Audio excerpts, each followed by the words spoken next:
When a serious crime goes unsolved, it really leaves a scar, especially in communities that are navigating these really complex jurisdictional rules. Hmm. And, few things require more patience, more commitment than breaking a cold case, particularly one within Indian country. And that patience, that is exactly what we're diving into today. Right. Our focus is a November 24th, 2025 announcement from the U.S. Department of Justice. We're talking about federal indictments. Against 3 individuals. Right, 3 individuals connected to a murder that happened over 5 years ago on the Navajo Nation. And this is the case of Zachariah Shorty.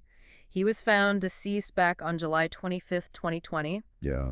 on a dirt path in a field in Nunazad, New Mexico. He'd been shot multiple times, and for, nearly half a decade, this case was just open. It was cold. And what's so critical for you, the listener, to understand is not just the headline about the indictment. Right. It's the strategic analysis of how the federal government finally managed to crack this.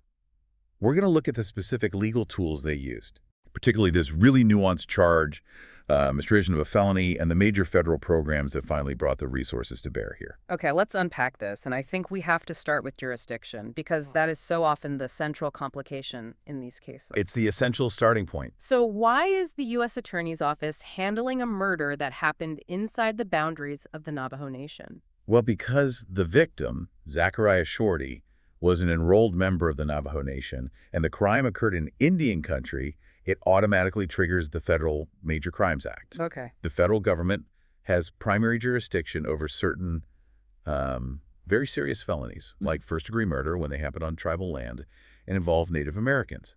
So that framework is why you see the DOJ and the FBI leading this charge. That context is crucial. So that brings us to the defendants. There are 3 men indicted here. Austin Begay, he's 31, James Phage, who's 38, and Joshua Watkins, 40. And to keep that tribal context front and center, both Austin Begay and James Phage are, just like the victim, enrolled members of the Navajo Nation. So this is a case that's rooted very deeply within the community. Exactly, which, adds all these layers of complexity to the cover-up that happened afterwards. So let's start with the central figure here, Austin Begay.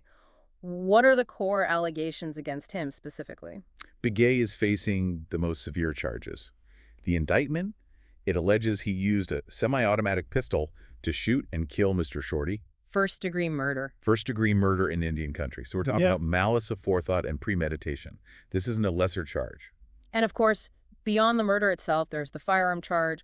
It's pretty standard, but it's important. Oh, absolutely. He's also charged with knowingly using and carrying a firearm during and in relation to a crime of violence and discharging it, which caused the death. And that charge alone carries its own heavy penalties. Very heavy. It just reinforces his role as the alleged, primary actor in all this. So if Begay is the alleged shooter, how does the second defendant, James Phage, how does he fit into this? What was his alleged role? Phage's role is multifaceted. It's really defined by facilitation on one hand and concealment on the other. So he's not just a bystander. Not at all. He's charged with aiding and abetting the commission of the murder. That suggests he was actively assisting Begay. So he allegedly helped with the initial murder, but the charges against him, they don't stop there, do they? No, not even close. The indictment also hits him with being an accessory after the fact. Meaning? Meaning after the crime was over, Phage allegedly took specific actions to help Begay avoid getting caught. And the indictment specifies what those actions were. It does. It points directly to him trying to conceal the murder when he allegedly lied to federal investigators. And here's a fascinating thread that really shows you how meticulous this investigation was. Both Begay and Phage are also charged with making materially false statements to federal investigators. Yes, and look at the timing. The indictment is so specific about the date of those lies. December 21st, 2021. Right, now think about that. That's nearly a year and a half after the murder in July 2020. So this wasn't just some immediate panic lie. Not at all. This shows the investigation was ongoing for years, and as the pressure was mounting, Begay and Phage allegedly gave these, calculated false statements to throw agents off the trail. That obstruction became a key part of the federal case. And that prolonged effort to derail the investigation, that leads us right to the charge that ties all 3 of them together. Right. Including Joshua Watkins, who isn't accused of the murder itself. All 3 of them face charges related to concealing the murder. Specifically, mispertursion of a felony. And this is where our deep dive really begins. Yeah. Because misprior of a felony, which is defined under 18 U.S.C. Section 4, it's a strategic legal hammer. A hammer the DOJ uses in specific situations. Exactly. Especially in cases where, community silence is a major roadblock. We hear obstruction of justice all the time. Yeah. How is misprision different, and why would prosecutors use it here? Well, misprision is a much lower bar to prove than full-blown obstruction. For obstruction, you usually have to prove someone, actively destroyed evidence or tampered with witnesses. Okay.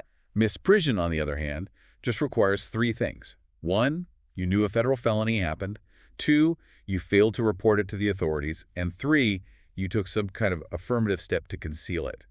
And that third step, it could just be lying. It's often as simple as lying to investigators, or even just actively staying silent when you know the facts. It qualifies as concealment. So the message here is that if you know a serious crime has been committed, you have a legal duty to report it as soon as possible. You have a statutory duty. And failure to do that, plus any act of concealment, becomes a federal crime in itself. And you can really see the hierarchy of culpability in the potential penalties, can't you? Oh, clearly. Begay and Phage are facing life in prison for the murder charges. But then you look at Joshua Watkins. Right. Look at the difference. Watkins is charged only with misprision and related concealment crimes. He's facing a maximum of 3 years. 3 years. It tells you exactly how the federal system separates the violence itself from the cover-up. Watkins' alleged crime is purely about the failure to report and the concealment. Hold on, though. 3 years maximum. That doesn't seem like a huge sentence, especially when you compare it to life. No, it's not. So if the main goal was catching the murderer, why would the federal government spend all these resources just to prosecute a crime with a relatively minor penalty like misprision? That's a brilliant question. And the answer is all about strategic pressure. Leverage. Massive leverage.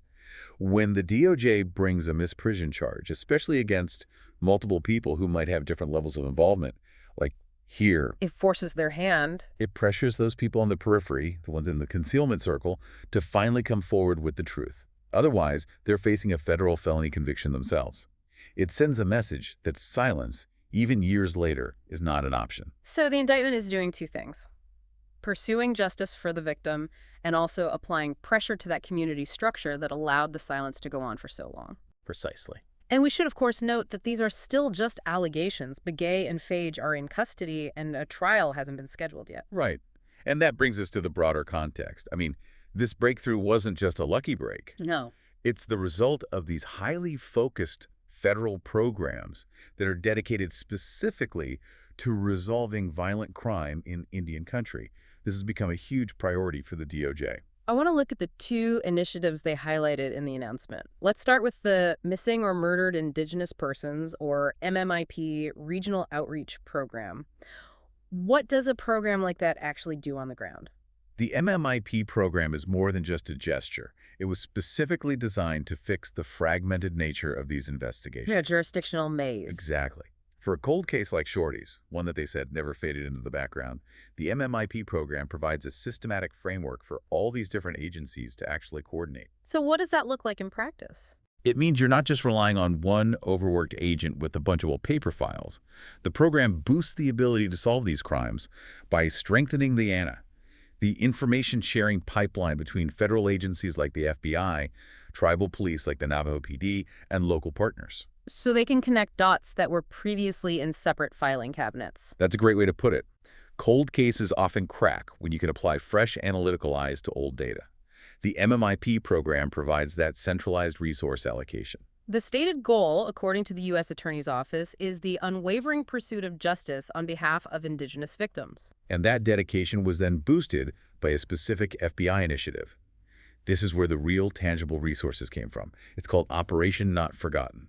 Operation Not Forgotten. It sounds like a targeted strike force. It basically is. What kind of resources were surged into New Mexico's Indian country for cases like this one? It was an all-hands-on-deck kind of deployment. They brought in FBI special agents, obviously, but here's the critical part.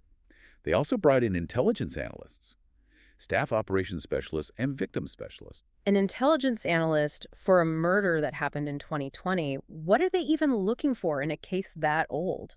They're looking at the big data picture. For a cold case, an analyst is essential. They can map historical communication patterns, cell phone data, financial trails, social media connections, things that might have been overlooked years ago. So that surge of personnel, they had the time and the tools to sift through years of digital crumbs. And that's exactly what helps you build a timeline of concealment. It's what leads directly to those false statement charges and the misprision charges we were talking about. So Operation Not Forgotten wasn't just about finding the shooter, it was about systematically dismantling the cover-up. Yes, and it was a coordinated effort. The indictment lists everyone involved: the FBI, Navajo Police, Navajo Department of Criminal Investigations, and the Farmington Police. When you combine the legal leverage of a charge like misprision with the operational resources from MMIP and Operation Not Forgotten. You create a really powerful mechanism, a way to resolve cases that might otherwise stay cold forever because of those jurisdictional tangles and, the community silence. It proves that a long-term high-resource commitment can work. So what does this all mean in summation for you, the listener? We've seen a specific legal strategy misprovision of a felony used years after the fact, and it was backed by these huge federal programs, MMIP and Operation Not Forgotten, that are providing the specialized resources needed to break these cases. I think the biggest significance here is the federal government's explicit focus on that cycle of silence. The decision to charge 3 people with concealment crimes years after the murder of Zachariah Shorty sends a very clear message. What's the message? That knowledge of a federal felony requires reporting, period. And failing to do that will have severe consequences. This is how the system is trying to encourage transparency and prevent other cases from just languishing. And this raises a really important question for you to think about. When the federal government steps in to enforce this statutory duty to report a felony, which the misprision charge demands, how does that legal obligation conflict with those powerful traditional pressures of community loyalty where, silence might be enforced by fear or even by custom? That is the core tension. The use of misprision is a powerful example of federal intervention trying to reshape that dynamic of loyalty versus law in communities facing high rates of violence. So we'd encourage you to consider the immense societal impact of these interventions. Think not just about the crime itself, but about the structures of obstruction that allow cases to go cold. And ask yourself, what will the long-term ripple effects of this strategic federal charge really be?